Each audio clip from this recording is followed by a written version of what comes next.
60대의 특징은 인생에서 크나큰 심리적 위기가 생겨날 때이다. 노인은 사회의 짐이라고 한다. 노인에게 인내란 미덕이 아니다. 연애 감정이나 성욕은 공인이든 일반인이든 차이가 없다. 이 도서를 주목하시길 바랍니다. 저자 와다 히데키에 60대와 70대 마음과 몸을 가다듬는 법. 끝이 좋으면 다 좋다라는 말이 있습니다. 행복의 정의는 사람에 따라 각각 다를 것입니다. 그러나 100세 인생이라고들 하는 현재의 60대부터 시작하는 인생, 즉 인생의 후반전을 어떤 의식을 갖고 보낼지가 아주 중요하다고 생각이 듭니다. 이제부터는 현재의 사회에서 노년 세대의 위상, 노화의 의미, 정신적, 육체적 케어, 그리고 알찬 인생을 보내기 위한 일상생활 속에 소소한 힌트를 얻으며 살아가야 합니다. 잠깐 구독과 좋아요 찍고 가실게요. 고맙습니다. 노년에 몸과 마음을 가다듬는 법. 첫째, 호색을 해라. 왜냐하면 이성에 대한 성적 욕망 자체는 나이가 들어도 좀처럼 없어지지 않기 때문이다. 한편 노년이 되면 기질적으로는 발기력이 약해진다. 그리고 그 사실이 오랫동안 노인들에게 심리적 억압을 주어 섹스에 대한 의욕에 제동을 걸었다. 그러나 1999년에 이디 발기부전 치료제인 비아그라가 인가되면서 사정이 변했다. 비아그라는 몇 시간이기는 하지만 발기력을 회복할 수 있는 획기적인 약인데 비뇨기과에 가면 누구든 간단한 문진을 받고 손에 넣을 수 있다. 비아그라는 원래 협심증 치료제로 개발되었는데 혈관 확장 작용이 심장 이상으로 음경에 잘 들어서 발기부전 치료제로 발매되었다는 경위가 있다. 게다가 비아그라의 효능은 이디 치료에서 그치지 않고 혈관 내피 기능을 높여 동맥경화 때문에 혈액순환이 나빠진 혈관을 개선한다는 사실이 최근 들어 밝혀졌다. 요컨대 혈관을 젊게 만드는 효능이다. 혈관이 젊어지면 몸의 여러 기능도 개선된다. 하루에 한두 번 지속해서 복용하면 내당능이나 산화 스트레스를 줄이는 효과가 있다는 사실도 알려졌다. 아무튼 섹스는 남녀를 불문하고 누구에게나 강한 자극을 가져다 준다. 따라서 항노화라는 측면에서 보면 노년이 되어도 의식적으로 성적 관심을 가져야 한다. 또한 부부 관계에 자극이 없어졌다면 가끔은 유흥업소에서 노는 것도 나쁘지 않을 것이다. 주변에서는 불량 호색한 노인이라고 생각할지도 모르겠지만 불량이면 어때 괜한 오지랖 부리지 말고 내버려둬. 나는 나대로 살 테니까라며 강하게 밀어붙이는 것은 어떨까? 둘째, 인터넷을 활용하여 뇌를 활성화. 노인들에게 블로그나 SNS를 추천하는 이유는 뇌의 안티에이징에 무척 효과적이기 때문이다. 여기서 안티에이징이란 노화 방지라는 뜻이다. 당연히 정보를 발신하려면 직접 글을 써야 하는데 글을 쓴다는 행위는 뇌를 자극하고 활성화한다. 개인적인 메모나 정형적인 기업 문서 등과 달리 공개를 전제로 한 글을 쓰기 위해서는 머리를 풀가동해야 하기 때문이다. 셋째, 이별의 슬픔. 누구나 소중한 사람과의 이별은 괴롭고 힘들다. 가족이나 친한 친구와 사별하여 생기는 상실감은 큰 스트레스가 되고 사람에 따라서는 우울증을 일으키기도 한다. 이별 때문에 생기는 부정적인 감정은 역시 그 이별 자체를 상대화함으로써 완화할 수 있다. 항상 불안은 따라다닌다. 불안감을 없애기보다는 불안감이 있다는 사실을 받아들인 후 삶을 의욕을 되찾는 것이다. 또한 고령 세대에게는 인내나 무리는 금물이다. 과잉운동, 과잉절제, 과잉걱정, 그러한 모든 과잉은 스트레스를 낳고 몸과 마음에 부담을 준다. 스트레스는 고령 세대에게 적이며 노화를 촉진하여 수명을 단축시킨다. 늙는 것, 병드는 것과 죽음을 맞이하는 것. 본질을 이해하고 고령이라는 사실을 똑바로 받아들이며 부디 즐거운 나날을 보낼 수 있기를 바란다. 70대의 특징과 80세 이후의 무대. 70대는 체력도 외모도 개인 차이가 상당히 뚜렷하게 나타나는 연령대이다. 이러한 격차에는 물론 타고난 DNA의 영향이 가장 크겠지만 그때까지 했던 생활 습관, 다시 말해 하루하루의 식사나 운동의 질, 나아가 자신의 몸에 대한 의식이 높은지 낮은지에 따른 영향도 꽤 크다. 60대가 되면 여성은 남성 호르몬이 증가하면서 활동량이 많아지는 반면 여성 호르몬이 감소하면서 골다공증의 위험이 높아진다. 그러다 70대가 되면 골밀도까지 낮아지기 때문에 골절 위험이 큰 골다공증에 걸리는 사람이 많아지는데 이게 꽤나 골치 아프다. 왜냐하면 젊을 때처럼 골절을 당해도 바로 낫지 않기 때문이다. 또한 장기 입원을 하는 동안 단순한 골절뿐만 아니라 치매까지 앓기 시작하여 몸 여기저기에 부정적인 영향을 준다는 사실이 서서히 밝혀지고 있다. 그 결과 골절을 계기로 휠체어 생활을 보낼 수밖에 없게 되거나 최악의 경우에는 누워서 생활해야 하는 상태에 놓이기도 한다. 70대 중에서도 특히 여성에게는 그야말로 골절은 만병의 근원이 되니 주의가 필요하다. 70대 후반이 되면 드디어 노년 세대의 특징이라고 할 수 있는 치매 징후가 두드러지게 된다. 아직은 어제 뭘 먹었는지 생각이 나지 않는 경미한 기억 장애가 대부분이지만 그래도 10% 가까운 사람에게 치매 증상이 나타나기 시작한다. 동양인은 대부분이 알츠하이머 치매라는 불리는 병을 앓는데 뇌 안에 베타 아밀로이드라는 단백질이 축적되어 기억을 담당하는 해마가 위축되면서 발병한다. 나아가 부모님이나 배우자, 은사, 친구 등 당사자에게 소중한 사람들의 죽음을 마주하는 일이 그전과 비교해 훨씬 더 많아지는 때도 이 연령대이다. 그리고 그러한 죽음을 계기로 우울증이 생기는 일도 적지 않다. 60대에는 정년이 정신적인 면에서 큰 위기 요인인데 비해 70대에는 죽음을 현실적으로 맞닥뜨리게 된다. 가까운 사람들의 죽음은 자신의 몸이 점점 허약해진다는 자각을 유발하면서 자연스레 자신의 죽음을 겹쳐 생각하게 만든다. 그래도 옛날과 달리 70대의 대부분은 아직 인지 기능이 정상이며 걷는데 문제도 없다. 바꿔 말하면 자립한 생활을 보낼 수 있는 마지막 무대라고도 할 수 있다. 따라서 자신을 똑바로 마주보고 가족과의 관계를 포함하여 80세 이후의 무대를 어떤 식으로 설계할 것인지 생각해야 하는 때라고도 할 수 있을 것이다. 미국의 인류학자 버니 스뉴가트는 74세까지 노년을 영올드, 75세 이후를 올드라고 이름 지었는데 일본에서도 65세 74세를 정기 고령자, 75세 이후를 후기 고령자라고 공적으로 구분했다. 그러나 현재의 노년 세대를 전체적으로 보면 내 생각에는 80세 이후를 올드로 부르는 게 타당하게 느껴진다. 이제 80세를 넘어가게 되면 여기저기 몸이 불편하다는 걸 자각하는 일이 한층 더 많아지고 그전에는 일상생활에서 할 수 있었던 일을 하지 못하게 되는 변화가 뚜렷이 나타난다.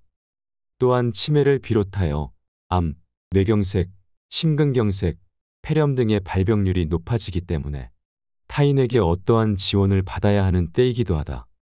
이처럼 죽을 둥살둥 안티에이징에 힘을 써도 노화라는 자연의 섭리를 받아들여야만 하는 때가 바로 올드라는 인생의 무대이다.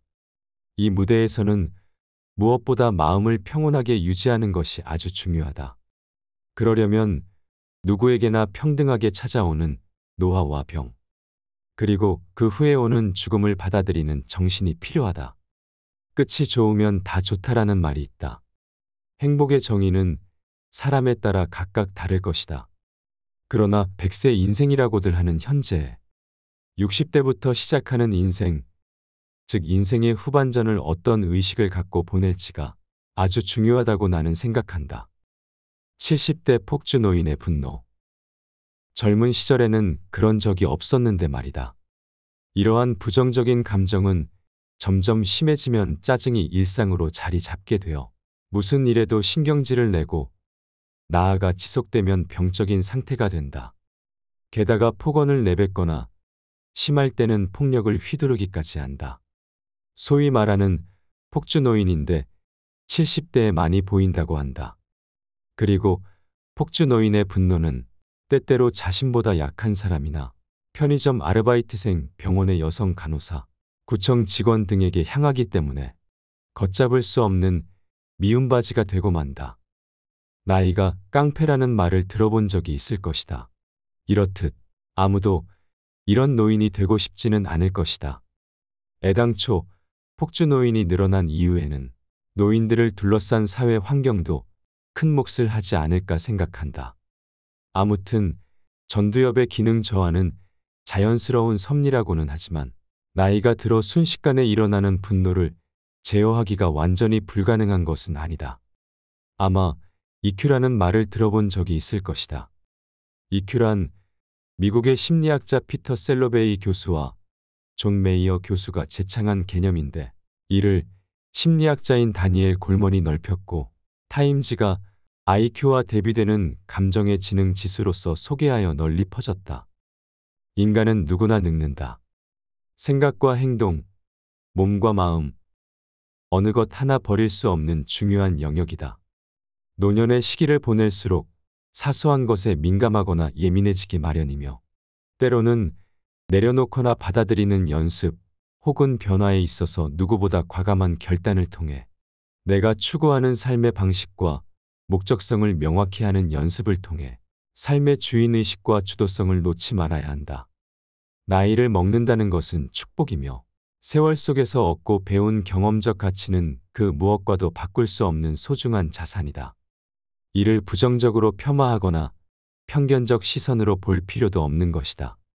오직 나에게 몰입하며 나를 위해 살아가는 용기와 삶의 태도와 자세의 변화를 가져야 한다. 치매보다 감정의 노화. 나는 노년 세대를 전문으로 하는 정신과 의사다. 오랜 세월에 걸친 임상 경험에서 수많은 증거를 본 입장으로서 뇌의 부위 중에 처음으로 노화하는 곳이 전두엽이라는 사실을 확신하게 되었다.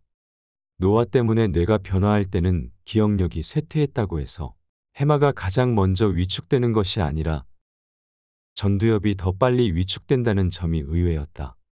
이 말인즉슨 치매보다 감정이 훨씬 더 빨리 노화를 시작한다는 뜻이다.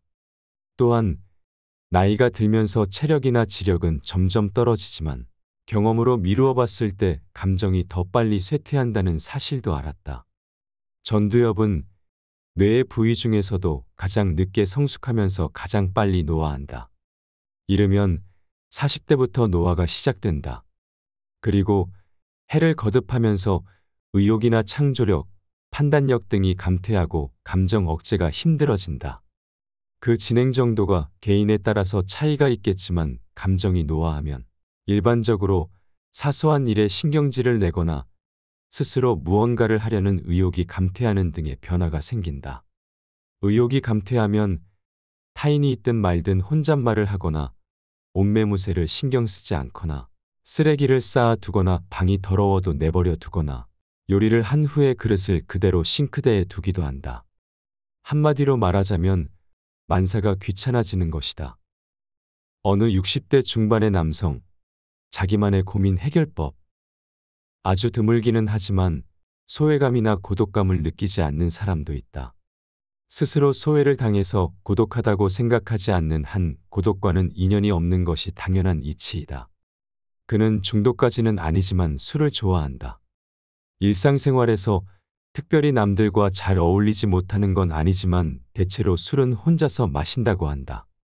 그리고 그가 자주 가는 술집은 여성이 없는 카운터바인데 바텐더도 먼저 말을 걸지 않는 이상 말 시키는 일은 없다.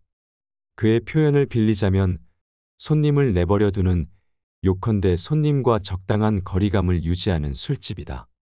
그는 그 술집이 무척 마음에 들어서 회사에 다니던 시절부터 수십 년 동안 일주일에 서너 번씩 꾸준히 다녔다.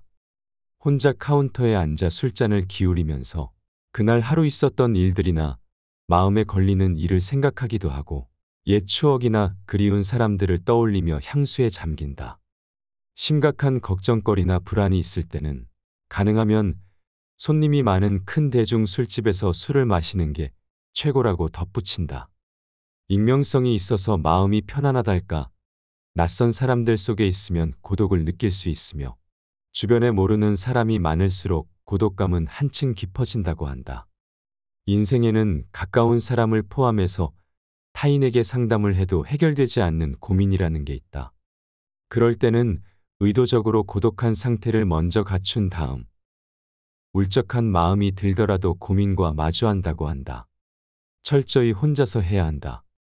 그러면 도저히 손을 쓸 수가 없어 포기하는 것까지 포함해서 정신적으로 대처하는 방법이 보인다고 그는 말한다. 마음만 정리되면 이제 해야 할 행동도 명료해지므로 곧장 행동으로 옮긴다. 이는 타인을 필요로 하지 않는 이른바 나 홀로 모리타 요법이라고 해도 좋을 대처법이 아닐까. 여기서 잠시 모리타 요법에 대해 이야기해 보겠습니다. 정신적 고통을 없애기 위해 오직 한 가지에만 주의를 기울이고 나머지를 포기하는 요법으로. 모리타 요법은 일본 정신분석학자인 쇼마 모리타 박사가 개발한 치료 요법의 일종으로 보통 한 달 과정으로 진행된다. 첫 주, 독방에 격리되어 온종일 잠을 잔다. TV 시청 전화 면회는 금지되며 식사와 화장실에 가는 것만 허락된다. 이를 통해 활동에 대한 욕구를 키운다. 둘째 주, 휴지 줍기 청소 간단한 실내 활동만 가능하다. 이를 통해 금지하고 있는 활동에 열중하게 한다. 셋째 주, 야외 활동이 가능하다. 이때부터 삶의 의욕이 샘솟기 시작한다. 넷째 주, 사람과의 접촉이 가능하면 정상적인 사회생활에 도전한다. 이렇게 한 달을 보내면 신기하게도 자신을 괴롭히던 정신적 문제에서 조금씩 벗어날 수 있게 된다는 요법이다. 공황장애도 해당이 된다.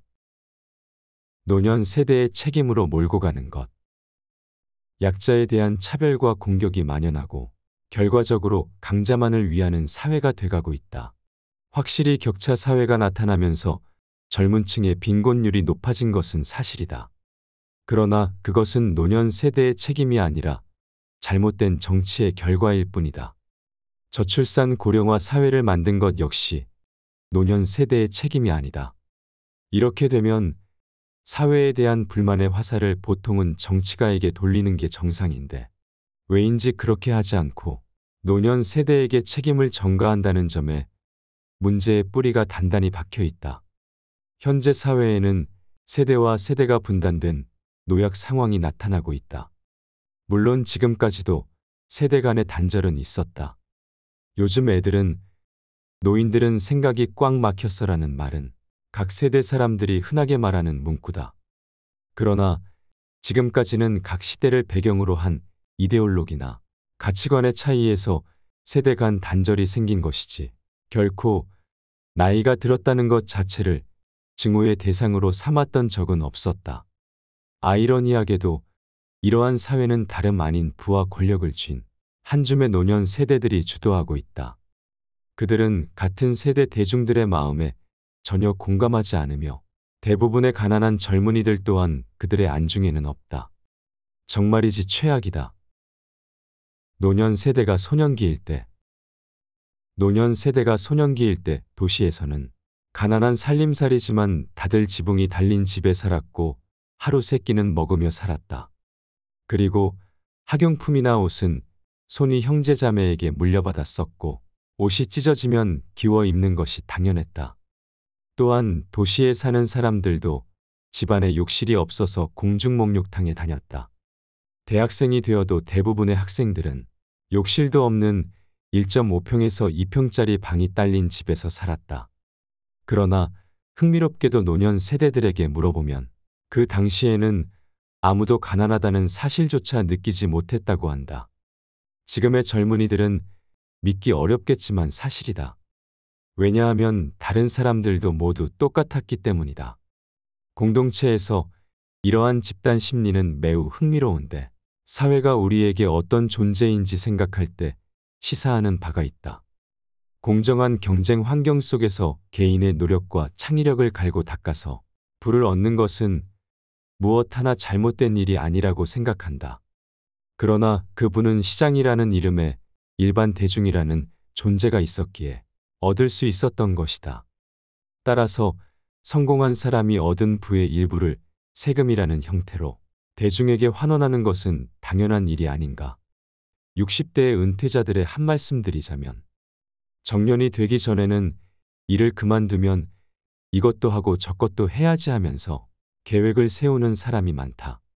그러나 정년이 지나고 막상 회사에 갈 필요가 없어지는 생활에 들어가면 지금까지 열심히 일했으니까 이제 좀 쉬어야지 하며 집에서 뒹굴며 지내는 사람들 또한 많을 것이다.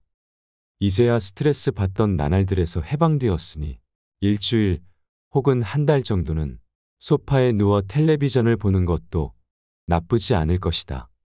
그러나 그런 생활이 오래 지속되어 습관이 되면 정년 전에 계획했던 일도 점점 귀찮아진다. 이는 노년이 되면 살금살금 다가오는 감정의 노화라는 자연의 섭리이다. 이렇게 한껏 풀어진 생활이 이어지면 점점 생각할 의욕도 움직일 의욕도 무뎌진다. 그리고 이내 체내 리듬이 깨지기 시작한다. 인간에게 정해진 체내 리듬은 원래 낮에 활동하고 밤에 잠을 자는 것이다. 그 리듬이 혼돈에 빠지면 몸과 마음의 변화가 뚜렷하게 나타난다. 그 변화는 바로 급속도로 병들고 늙어가는 자신의 모습을 보게 되는 것이다. 움직여라, 그래야 남은 인생을 건강하고 행복하게 살 것이다.